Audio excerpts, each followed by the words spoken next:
Hey everyone, this is Frugal Panda here with a ride on the Lectric XP. Technically, it's a ride on the Lectric XP with the Rad Power Mini. Me and my son went to Fort Collins, Colorado on about a week or two ago here in July of 2022. We took the e-bikes. We're going to make a day of it and hang out and rent a hotel room. Just eat and ride bikes and stuff like that. So the day it was around 100 degrees, which surprised me. But of course, that's my fault for not checking the weather. But it was okay. It was not a big deal. It's sunny out, beautiful scenery to ride by. Fort Collins has some really great neighborhoods.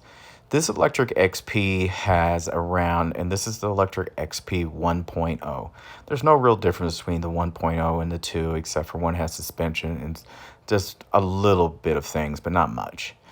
So my son rode the Lectric XP just because I'm heavier and the battery isn't as doesn't last as long with me on it. It still does fine. Don't get me wrong. Don't take that as really being me discounting the bike, but it makes sense for me to ride the bike with the bigger battery, or excuse me, the e-bike with the bigger battery capacity and the larger motor when it's both of us together than putting him on the bike with the bigger battery and he weighs 110 pounds or whatever versus me 200 and some. So anyway, he rode that. The Lectric XP never has no real issues staying up with the Rad Power e-bike, the RadMini version 4. Of course, the RadMini is quicker off the line because it has a 750 watt motor versus a true 500 watt motor, which is in the Lectric XP. With that being said, the first generation Lectric XP is still a good bike. The fat tires really help absorb the bumps, and if you really need to, you can put just a suspension seat on and call it a day. Honestly, with this bike, I would probably sooner or later switch out the tires and put a 3-inch tire on an Lectric XP because I think it would help the range of it, to be honest with you. Just like you do in a hybrid or something like that.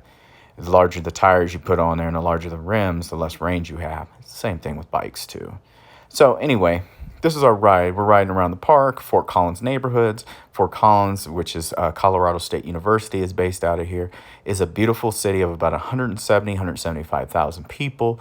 I think there's like 300,000 or 400,000 in the actual metro area of Fort Collins. The weather was great. It's pretty close proximity to Wyoming, and so you can always jump across the border and go check out things there.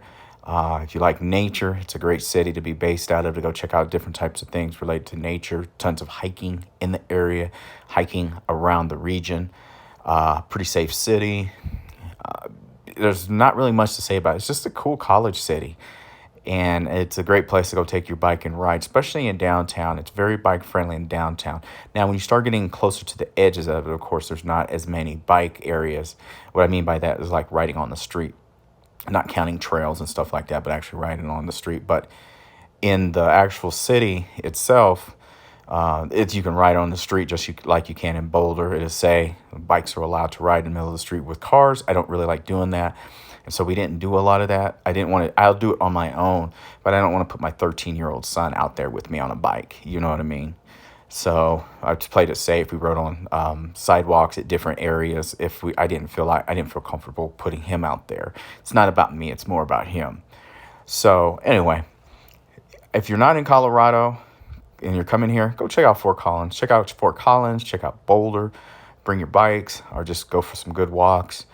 And the downtown here is actually really awesome too, by the way. Tons of places to eat. Of course, it's a very large Division I college that's here. But cute, very cute downtown, remodeling, doing all types of things like that. And it's already a cool little downtown. And I keep saying little, it's not that little. It's actually really nice. So anyway, very friendly, very family friendly. Thanks for watching, everyone. Have a good day.